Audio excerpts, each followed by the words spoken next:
Welcome to Better Business Building, where I'm your host, Adam Mandarovich, where I talk to business leaders from all shapes of life about what's worked for them and how they can help you win. Well, thanks so much for coming on the show, Darrel. Welcome. My pleasure, Adam. My pleasure to get to know you. Yes. Thanks, mate. Thanks, mate. Now, for the audience that may not know who you are, tell us a little bit more about what you do. What do I do? Okay, well, it could be a very long story or a very short story. I'll go for the slightly shorter one. I've essentially worked in and around sales and marketing since leaving school. That would have been from the early 80s. And I essentially help businesses proactively pursue new business. So new business development, part largely done for you, but also I've developed a new business development training program strategy. Long story short, a little bit like if you go to work for McDonald's, they will say, this is how we make a Big Mac. Well, I've done the same to new business development. So I've essentially created a new business development model, process, which any business can input into their sales team so that when their superstar BDM leaves and goes to other places, they haven't lost the system. So Sounds great. How did you get into doing this, Darrel? Again, another long story short, well, how did I get into sales originally? Because left school, I didn't have any qualifications. So I kind of, what do I like? Well, I like people. I could drive at 17, got a job in the wine trade, funnily enough. I was delivering wine around and about my hometown of Bournemouth in the UK. Long story short, they saw that I was very good with the customers, that I had a certain rapport and a certain way. Anna, yeah. Because I always sought the best for the customer, essentially. And then so I sort of, the process worked in London, selling wine in Fulham, which was a very eye-opening experience for a 20-year-old young man. And eventually went into business with my brother, which was eye-opening. I did sales, he did screen printing, and that was an eye-opening experience as well. It coincided with a downturn in the UK economy, and we survived for 3 years, and then that failed. But then through a process of numerous companies, refining, learning, and realizing that much of my experience of what I would call sales and marketing was not great. You won't have experienced anything like this, but in the 1980s, you could buy cassettes to help you to hypnotize your customers. Honestly, So, there'd be these sales gurus who would be, this is what you need to do. You listen to this and you use the right words to trigger the right responses, and it's kind of almost hypnotic, And I just thought, well, if this is what this is all about, then no wonder sales particularly has got such a bad reputation, because it's kind of almost like an underbelly, underworld kind of, it's the never spoken of, cousin under the stairs that businesses are sort of ashamed of, or businesses will employ people who to do the things that they won't do themselves. We don't want to be seen to be doing these tactics, but if it makes us bottom line, then whatever you got to do to get across the line, well, other than breaking somebody's legs, it's kind of like, whoa. Just wrong on every level. And the problem was, Adam, I'll be honest with you, is that I then went from job to job because I started becoming, and it wasn't by accident, actually. I very much played the client advocate. So I wanted the very best for the client. And this is, there'll be plenty of salespeople who understand this challenge. You feel on this tightrope between the demands of the employer, who only judge you on results, and the desire of the client, who wants the best solution for them. And they're telling me I've got to sell this. Well, they don't really need this. And so I would always side, but I know in full well that if I sided with the customer, ultimately, I might lose a job today, but they'll stay with me tomorrow, right? Yeah. So, you just go around town and you go from pillar to post and you look after people, and ultimately it pays dividends. But ultimately, it comes down to how you're wired and where your heart's at, I guess. Yeah. Well, I guess one of the things that struck out to me was a lot of the stuff that you put out on LinkedIn is towing the line between content demand marketing and business development. And I really like that, because it's very similar to some of the stuff that I do. And one of the comments that really got my attention the other day was where you were shortcutting the sales cycle by providing a proposal of why they would like to do this, who's it going to affect, and who they're going to look good to up front, which is very, very similar to some of the stuff that I've said that I've been saying for a long time, but I've never, ever seen anyone comment about it before. So, it was really, what's your little slogan that you have in your thing? So I call that closed circuit selling. Yeah, but you've got a little strap line, haven't you? What is it? Sorry, I'm going to look on your profile. Sorry, listeners. Demand plus outbound actions equals revenue. Yes. That is essentially aligns with my 3 Ps. So let me just let me expand slightly on that. There are actually 5 Ps, okay?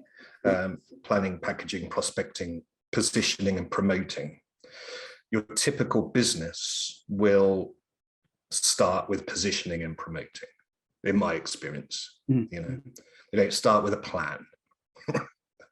They go, okay, well, we've got to sell stuff, and off they go, headless chickening it.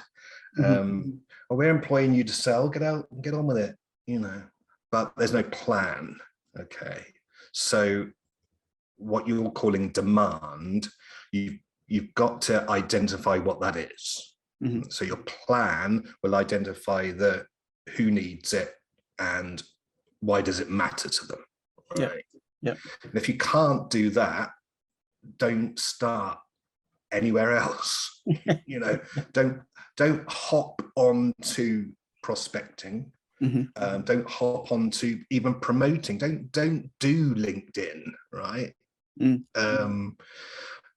So I spent 5-6 years as a LinkedIn coach, and I worked with 300 plus companies, and this was always the problem.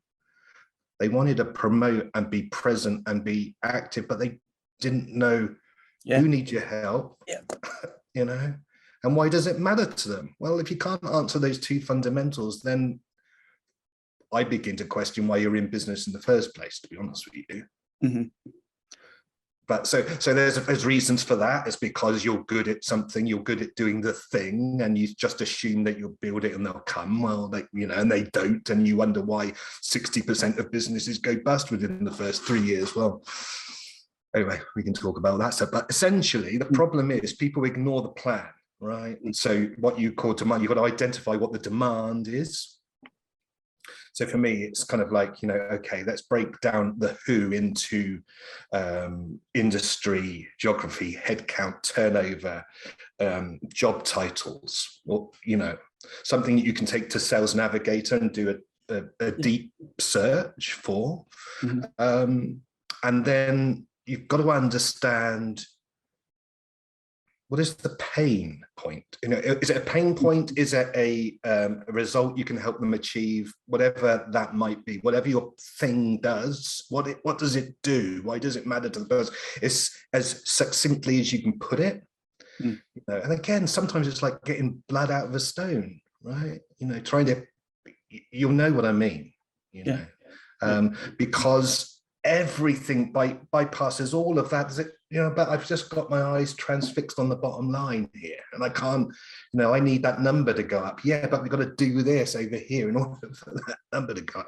But anyway, so the reason, so having, I spent close to a decade as a creative director, kind of a strange hybrid of sort of sales and creativity. So I've got this design angle on what I do. So, I quite like my content, but but so the second P, and this is one that I think is missed by most businesses, is the packaging of expertise, right?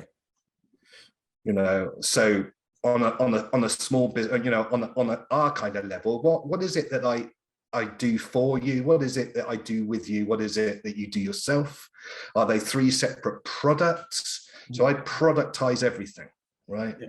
Everything that I do is productized, and there's a separate brochure for each thing.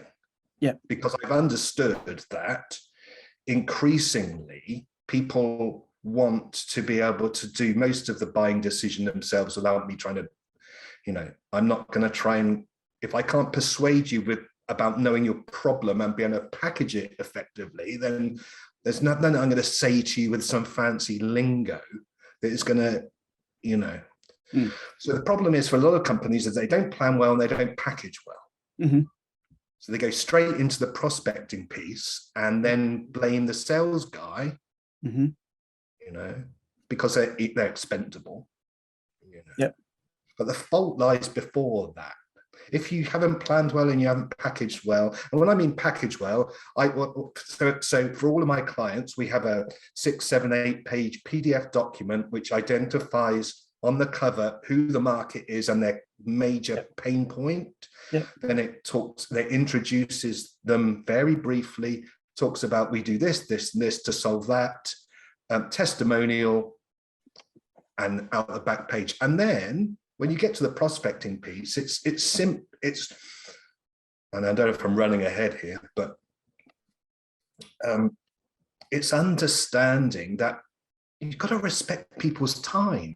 Mm-hmm. There's this huge disrespect of, and I don't, Mark McInnes knows this one. I don't use the word prospect. I hate the word prospect. It's a label for a human being, which turns them from a human being into an object, which I can do something to. Mm-hmm. Mm-hmm. No, this is a human being that has, may have just had a row with the missus, or, not having a great day. If I can I have 3 minutes of your time to try and tell you how blah, blah, blah, blah. No, go and stick it where the sun don't shine, mate. Mm-hmm. Yeah.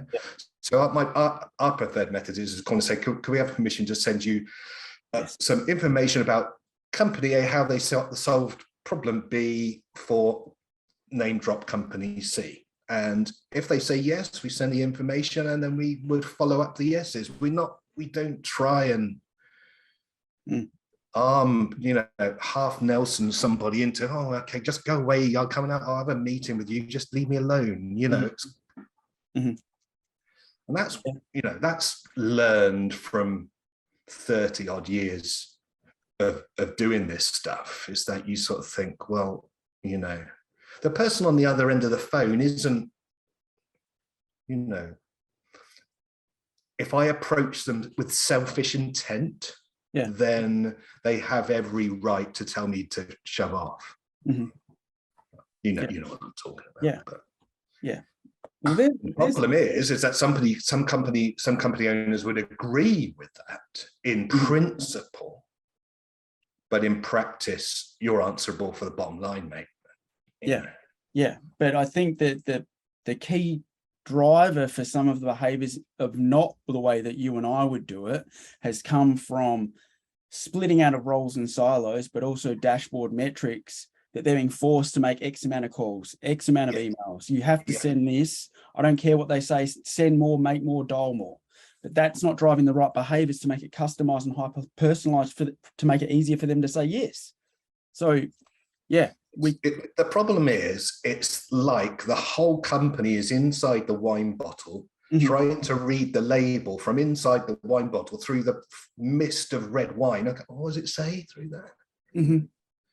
But the customer on the other side is reading it, and they if it's not clear to them from the outside of the bottle, why do you think they're going to get it if you try and shoehorn them into some decision they're not ready to make and all that kind of stuff? It's a problem right across the board.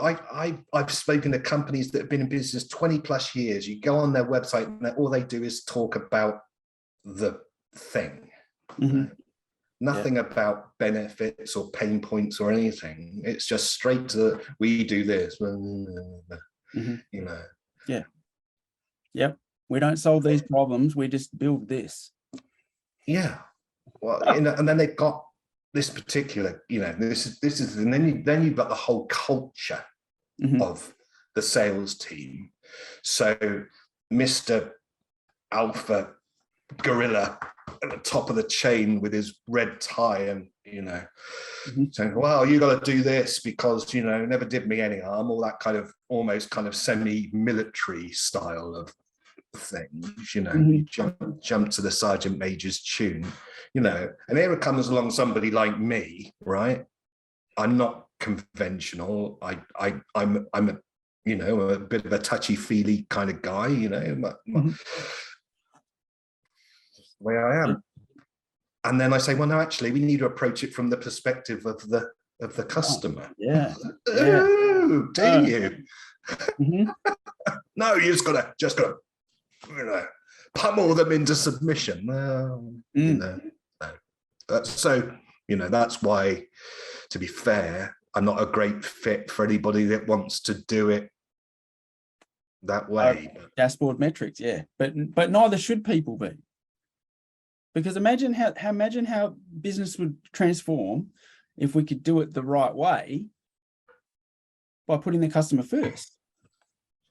Well, the problem is, my friend, is that we're talking about, so we are currently, now I was talking about this in 2012, 10 years ago. I was saying, okay, we're shifting from the industrial age to digital, or the customer age, if you like, probably a better way of putting it. But the problem is that everybody that calls the shots, another 10 years, it will be different. Currently, most of the people that make all the decisions come from an industrial age heritage. So they think sausage meat for the sausage factory. And that's not only staff, that's customers as well, right? So the same minds, because it's all about these numbers that think it's, well, what do you mean we got to care for our staff? They should be grateful to have a job, The same with the customer. That's the problem.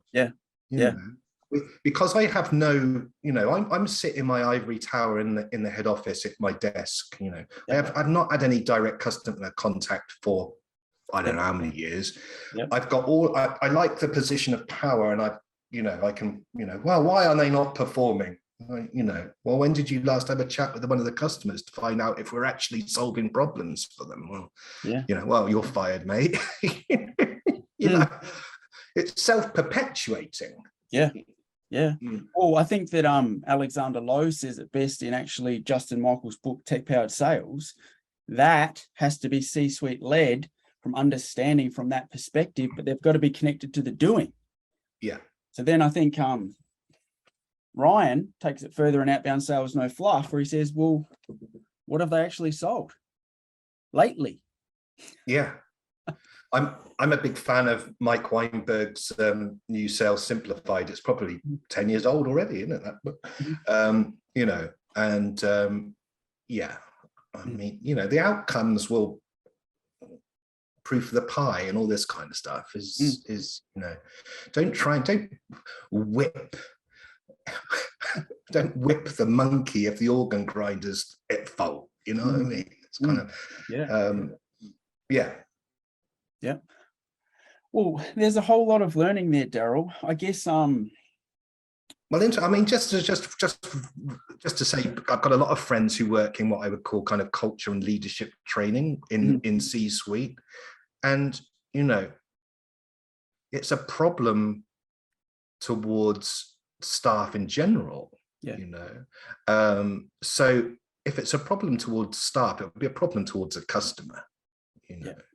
As long as a business exists for itself, you know, and some businesses get so big that that's all that they are. It's just it's all it is a money factory with a logo, right? Yeah. Doesn't really matter as long as it keeps coming in. Don't care how it comes in. And if you can't stand the heat, get out of the kitchen, right? Yeah. Well, I'm sorry. That's, you know, I think most people, you know, I'm an odd one for somebody who's just about to be 56. I'm an odd, and I think a lot more like a millennial than a Gen Xer, to be fair. And, you know, I highly value, you know, the people piece, because, you know, we aren't expendable commodities, you know. If you treat people well, whether staff or clients, then, you know, but like I say, this is a shift from industrial age to customer age, and that's going to take some time. I thought it was going to be fairly quick, but I don't think it is. Another 10 years will be a lot further along, because we're already seeing this great resignation. Well, you know, no, I don't want to be sausage meat in your sausage factory. Thanks very much. I don't care if you give me a table tennis table at the same time. I actually want to do something that I think is value to society and all this kind of stuff. And you know, some people might say, "Oh, get over it, twinkle toes," but I think there's a good point to all of that. No, I think that I didn't expect this for this conversation, but I think that the everything around the world is going to go through a shift where everything will be more about doing the right thing by everybody. It won't be led by organizational logos that are money factories. It will be led by, if you do the right things, it'll come back to you, and who can do more of the right thing instead of doing more of the dumb thing. So, yeah. And the challenge then is, what I'm seeing a lot is that somebody with the wrong internal motive gives it to the PR department to say, okay, make it sound like we've got the right motive, right? Yeah. I know somebody very well who worked for an unnamed company, large company, who encouraged transparency with any kind of mental health challenges and stuff. I speak as somebody who's you know, spent years wrestling with depression and the like. They were encouraged to come forward and just say, look, you know, we're going to support you. Well, this person did, and 6 months later, they were no longer employed. Yeah. So,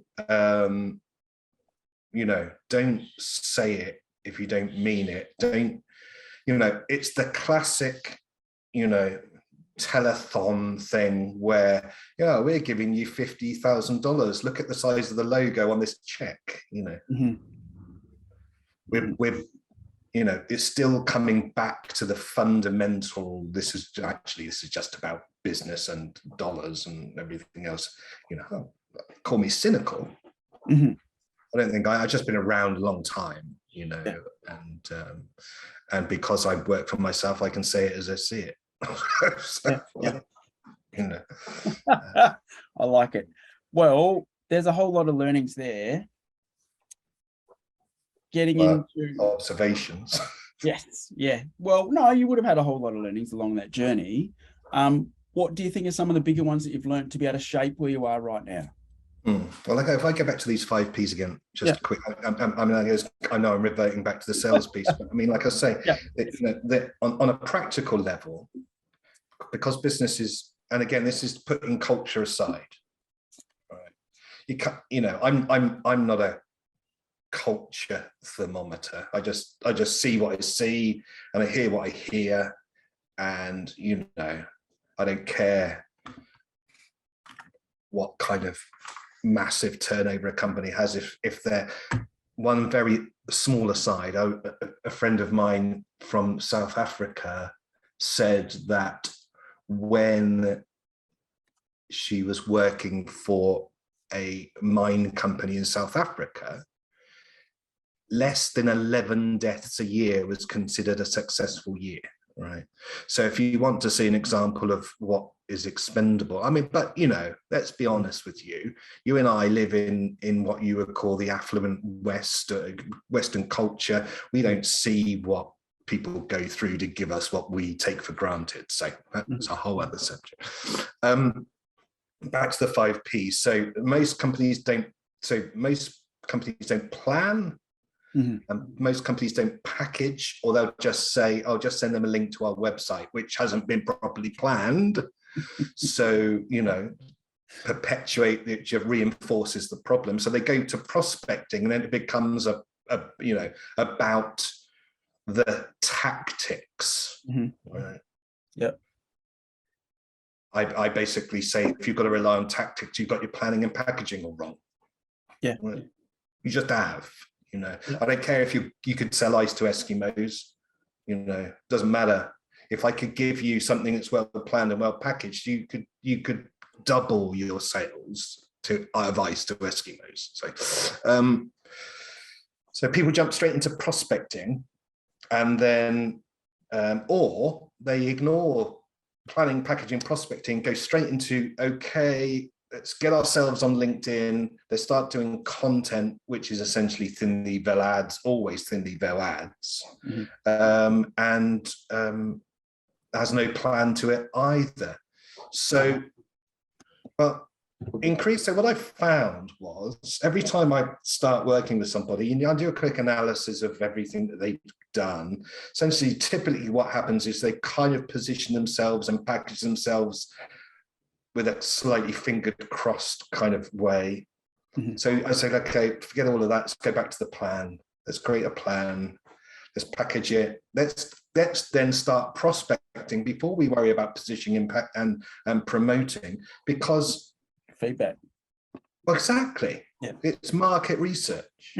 Essentially, you know, you're going to get from the horse's mouth whether or not people want what you're doing, the way that you're doing it. It may be it needs a slight tweak. Problem is, with a purely marketing angle, is that you may not know something is not what the market wants for a long time. Yeah.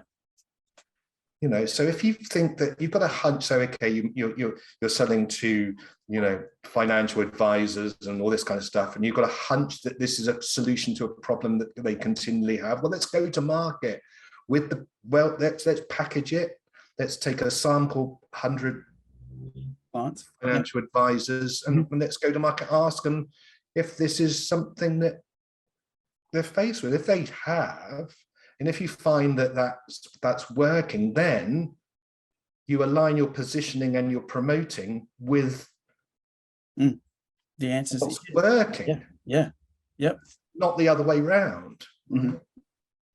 So companies will come to me and I've been in business for 3 years, and you know, we're kind of on LinkedIn. We've been doing a bit of content. I look at it and it's just, you know, doing content isn't a tick box. You know, the problem is with content is people don't go, oh, okay, how is the people reading this how is this going to be received? How, you know, comes back to, why am I doing it? You know, so I always go back to the plan. You know, who needs it? Why does it matter? Package that, and then let's knock on a few doors, see how they respond to that. If it is well received, then we start opening doors and start getting meetings with these people. Then let's align the positioning of the, you know, the LinkedIn profiles and all that kind of stuff, and the website, funny enough, you know, which, you know, they annoy me, websites anyway. We align all of that with the thing, and we start promoting and doing content which aligns with the plan, you know, so it's all aligned. But, you know, examples of people doing that well. Well,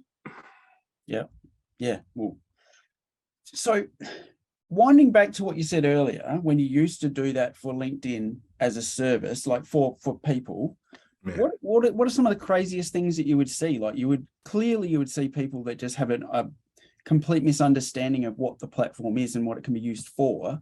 I'm interested. Yeah, absolutely. Well, of course, the initial problem is, I was writing about this the other day, six easy to apply LinkedIn tips, which I published the other day.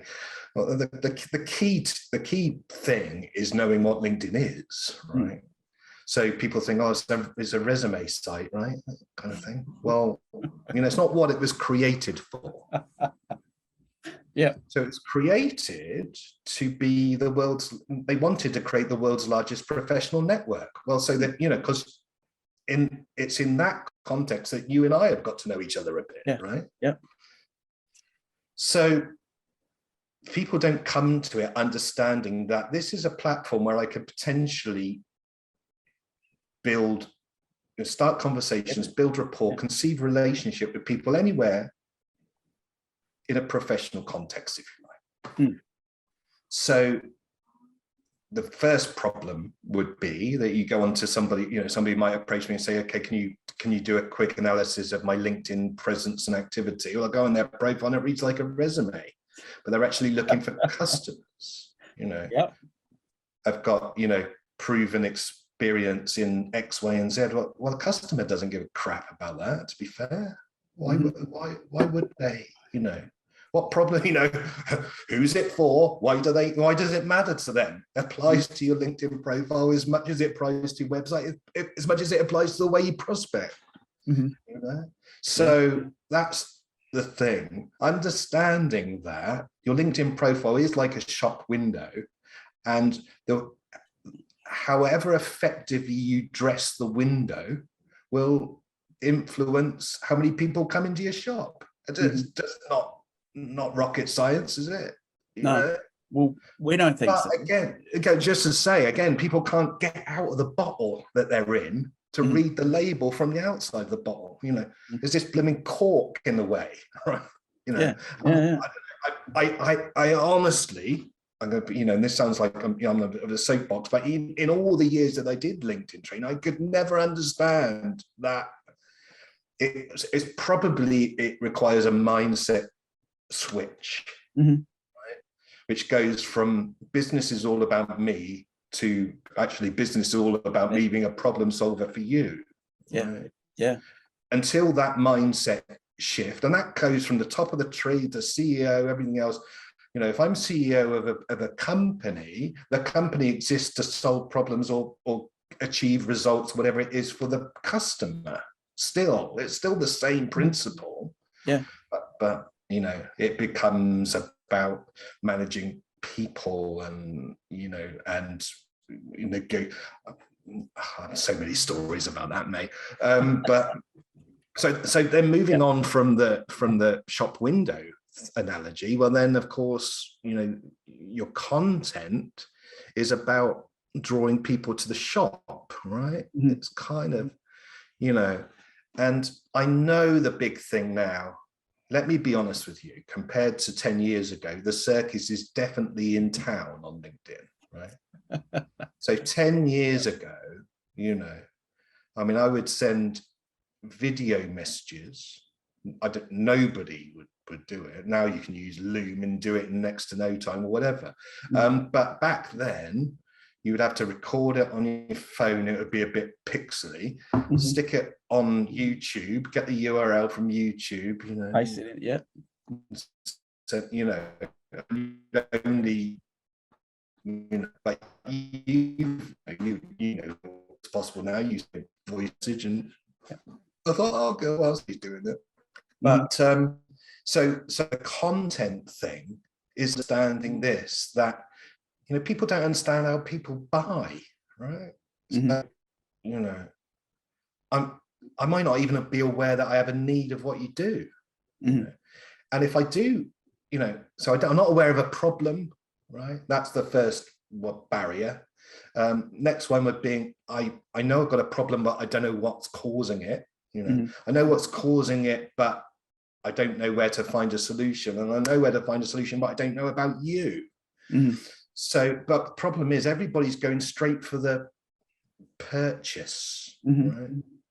Whereas actually what people do is they become aware of a problem, they search for information how to solve that problem, they analyze the alternatives to the one that they found, and then they make a purchasing decision.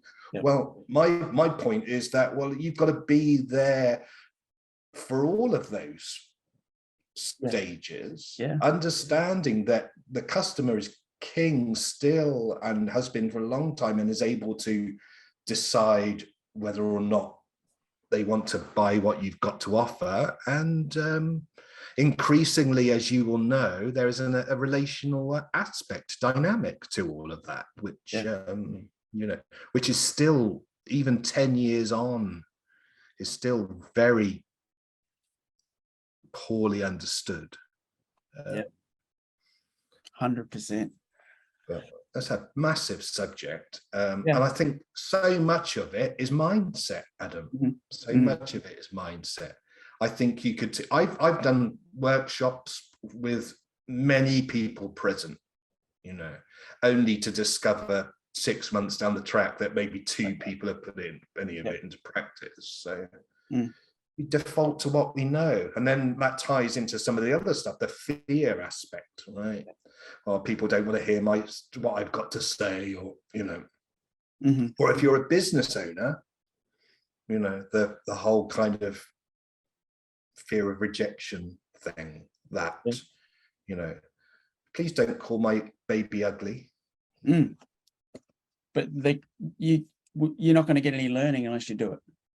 So you've got to do it. Well, the thing is, you see, what we've increasingly been encouraged to do is this: find your passion project and start it as a side hustle, and then gradually phase out the thing where you're being kicked around like an old tire, and then put all of your eggs into the passion project. Well, the problem is the passion project then becomes entirely revolved around your self-identification and your self-worth and everything else, because, you know, it's more than a, it's like a calling kind of thing.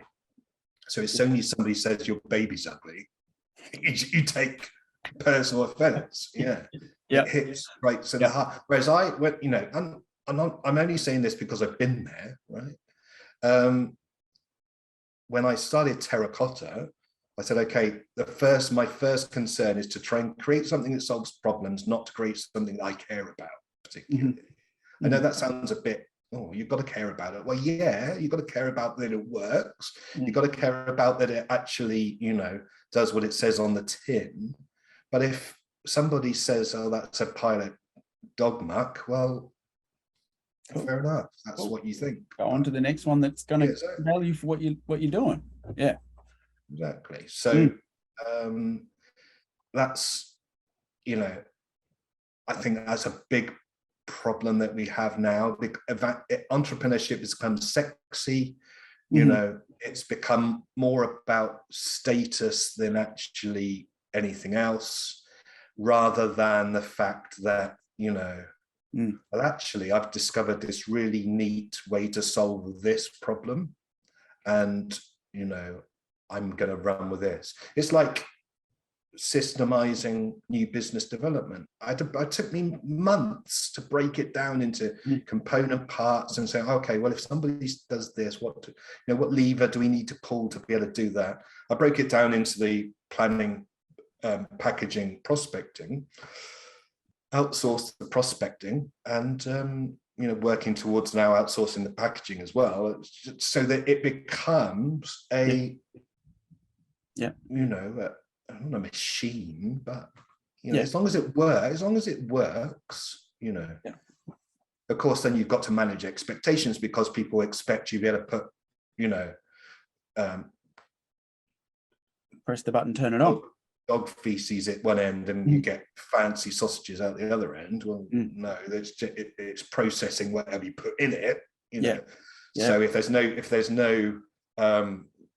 there's no market for your product, interestingly enough, statistically, of the 60% of businesses that fail in the first 3 years in Australia, 42% of those 60% fail because there is a lack of demand for what they are bringing to the marketplace.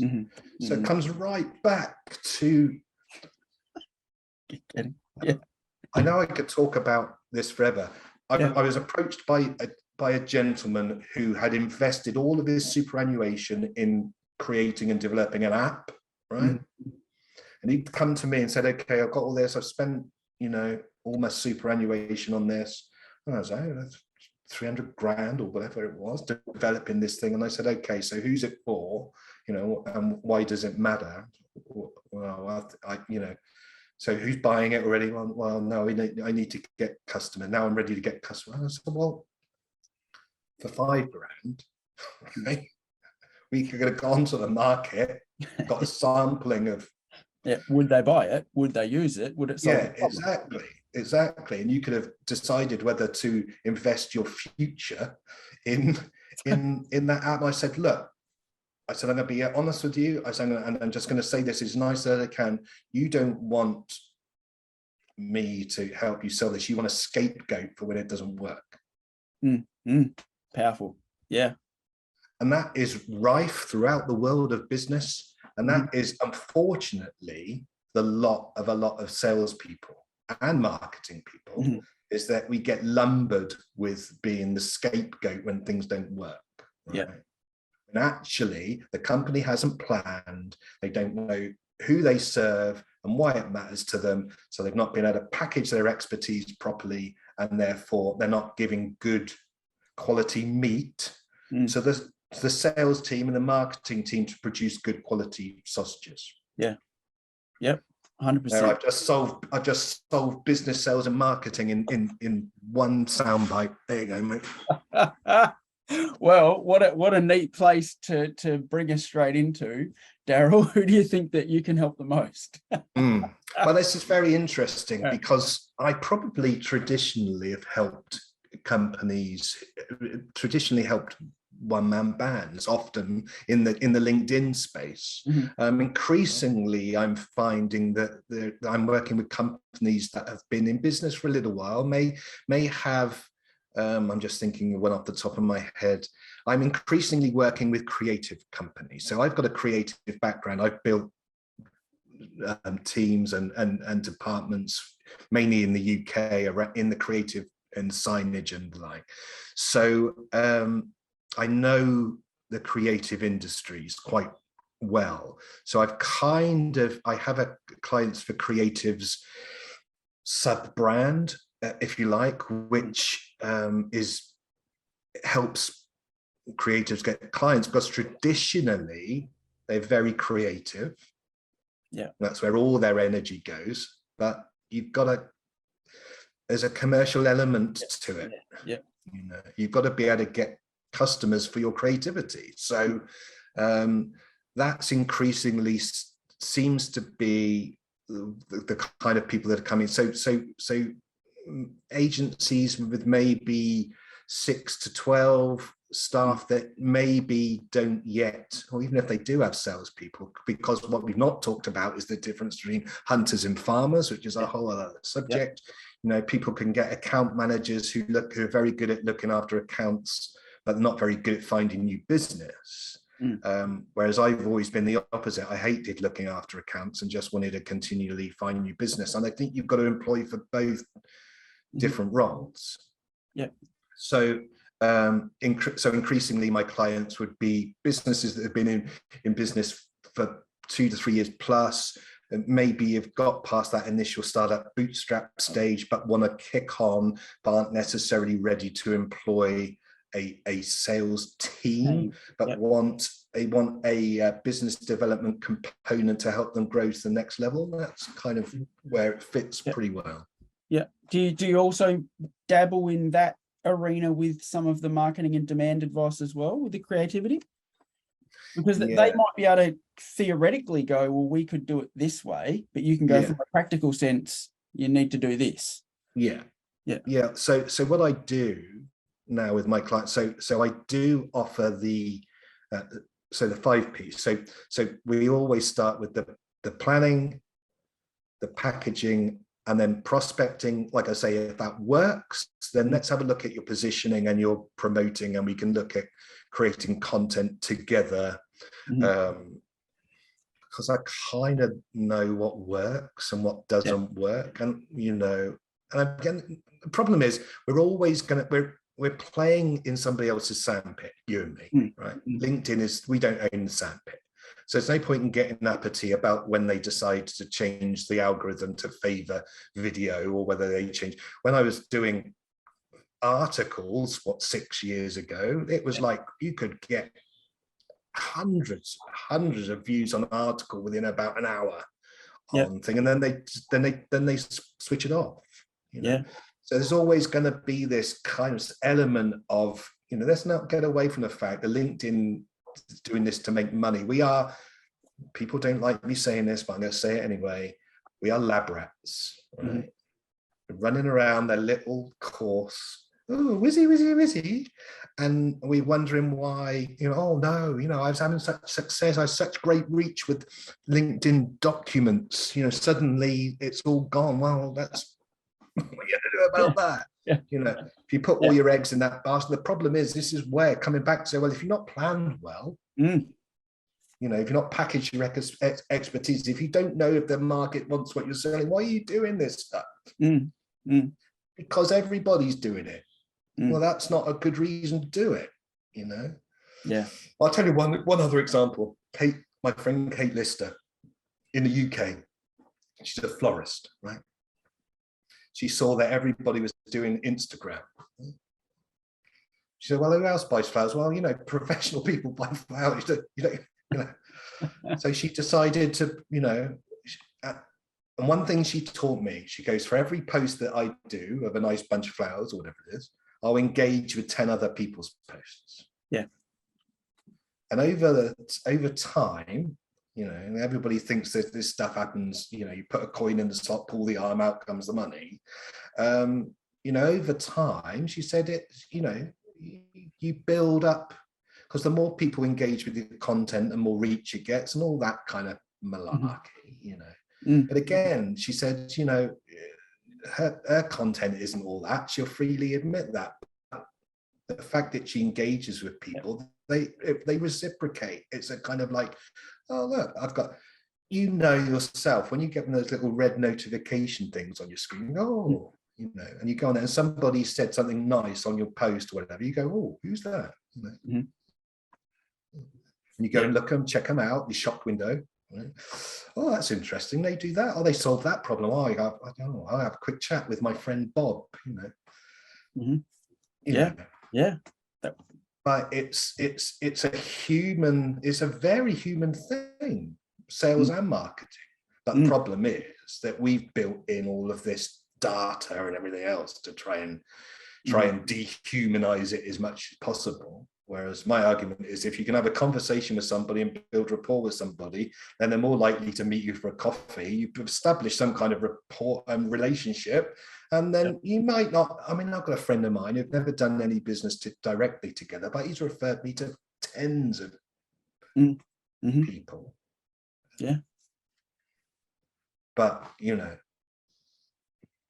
the challenge being, of course, is that the vast majority of people, as Michael Gerber talks about in the E-Myth, most people think that they're entrepreneurs, but they're actually technicians, right? So they're very good at doing the thing, but they're not very good at making the thing known and the sales and marketing piece. And when I talk about that, I'm doing it well. And so, you know, big subject. And there's so many things that get tangled up in it that we've covered a bit of ground there, haven't we? Yeah, we have. Now, well, what a great place to, Darrel, if the audience has loved everything you've said and want a bit of that creative flair on the business development side, what's the best place to get in contact with you? I've got an inkling of what it might be. Well, I'm only on LinkedIn. In terms of, I think I might have a Instagram profile. I set it up and then decided I can't be bothered, right? I'm not on Twitter, I'm not on Facebook, I'm only on, and people say to me, why aren't you on that? I said, because what you will come to understand, this was 6-7 years ago. I said, you're far better off going deep on one than shallow on several. Right? Yeah. So I just put my money where my mouth is, and have just gone deep on LinkedIn. I've got a website, terracottaagency.com. And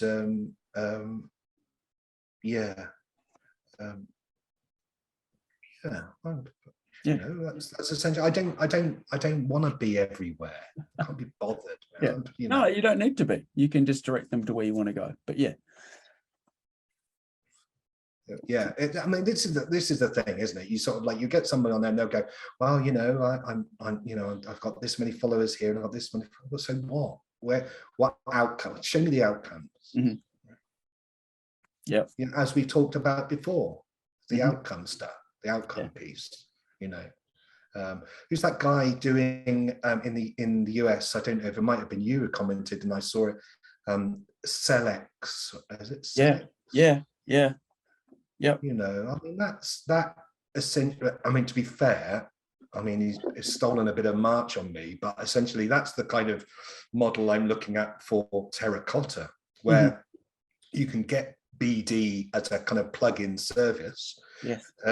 And BD managers can deliver it as contractors and earn far better money than it could be employed by somebody that just treats them like a whipping boy.